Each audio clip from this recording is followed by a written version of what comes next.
Detroit's Different is the one-on-one perspective of storytelling about the culture, community, and business moves that shape Detroit. The collage of people that make the city dynamic. Journey with Detroit is Different to places and meet people that are active in making a story to tell what makes Detroit so different. Where the world's best fresh water runs, fresh ideas, fresh perspectives, and all-around fresh people create the culture we adore. Detroit is different. You're listening to the Detroit is Different podcast network. All right, we are live. We are live at the Detroit Policy Conference. Khary Frazier here with John Kent of Sanctuary Farms. My brother, Mr. Kent, how are you today? I'm good, buddy. Good to have you. Definitely. Good to be seen. Definitely. And you're being seen in the capacity of, yes, as you said, winning in life, but also a award recipient today, yes, winning the NeighborHub Grant for Sanctuary Farms. Yes. Tell us a little bit about Sanctuary Farms and the work there at the farm. Got you. But before I do, I wanted to say this last time. I wanted to shout you out for this great platform. Respect. You've been doing some amazing work, and I was Thank able you. to find out about a lot of people via this platform. So, I'm glad it's serving its purpose of connecting people to some of the niches that I think need to be introduced to other people. Exactly. Mm-hmm. But to your question about Sanctuary Farms, yes, sir. To put it succinctly, Sanctuary Farms is about closing the food loop, right? Mm-hmm. So we get food waste from food entrepreneurs, food haulers, and then we turn that into compost. Mm-hmm. And then we use a portion of that compost to make nutritious food, and we also sell that compost in food. But on a broader note, we see our organization is doing community development work and community building because what we aim to do is really help bring resources to our area of Riverbend. All right, so you talk about these resources and coming together, and receiving something like the NeighborHub Grant can definitely assist in how you're going to resource a farm space, the gardening space. What will you see yourself using with these funds? How will it be put to use for that farming that's taking place soon? Because even though it's snow on the ground, for people to know, when you're in ag, it's 24/7, 365. Especially compost. That don't stop. So what are you going to use this award for? We're going to be getting that money to hire a contractor to connect us to the municipal water line. Okay, explain what that process is. You got to bring a contractor up here for that. I got you.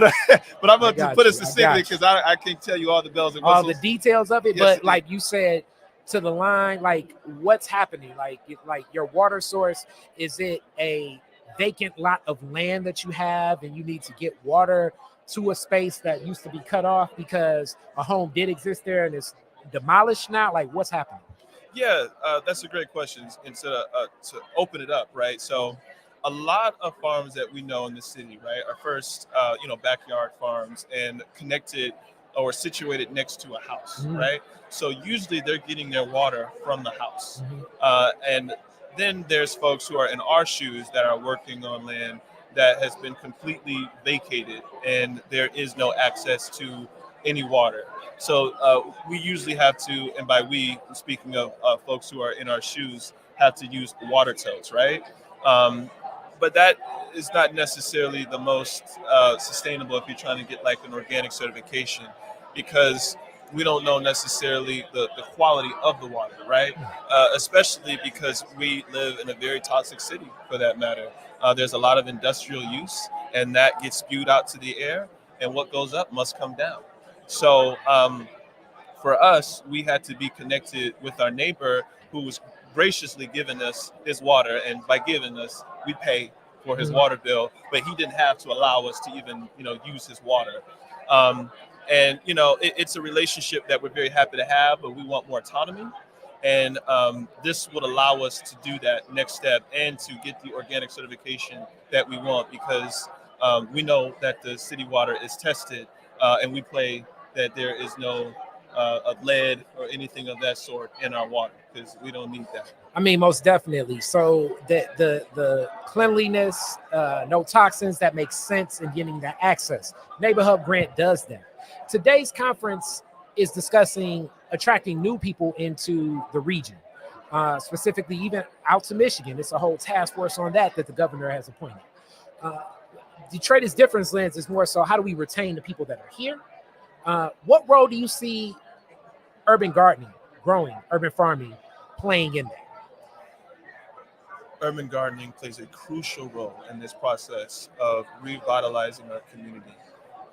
When we think of urban spaces, we think of mostly concrete jungles, if you will. Yeah. And we need space to nature. Earth is our original ancestor, and I believe it's our social and civic responsibility to take care of it. You're going to see me say that everywhere I go because it's so true. And you see this happen in a really huge urban settings that do not have access to nature. People become depressed because they are not connected with the source. And outside of just being connected with nature, being connected to quality food is tremendously important. And to be able to know where one's food is coming from and be a part of that process. As I mentioned, urban settings now has this, kind of concrete, tall buildings lens and perspective now, but our initial cities come out of agricultural communities.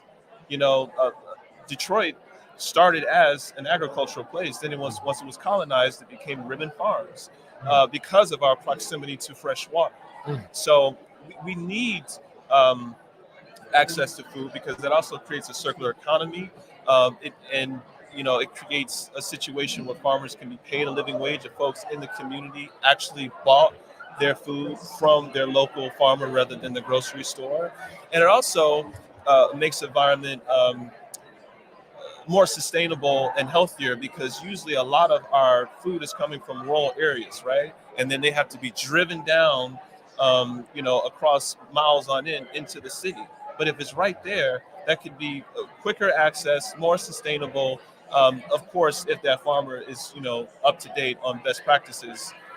So I'm very gung-ho and biased about this. I just think it also creates an environment where people, when it is leveraged in the right way and it is beautiful, creates an opportunity where people want to live. If you look at most places around the world with, high zip codes, they're usually in proximity to water or nature. So think of Central Park, think of Miami Beach, think of New Long Island, Santa Monica.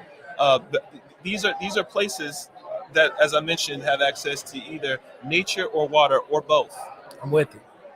Definitely. I hope I answered your question. Nah, man, you went there and you gave all the game, man. Let people know how they can connect with you, man. How do they get connected? Yes. Please follow us on Instagram at sanctuary.farm. Oh, there's a turn up. I guess, man. Right, we're breaking the party. Yeah. Yes.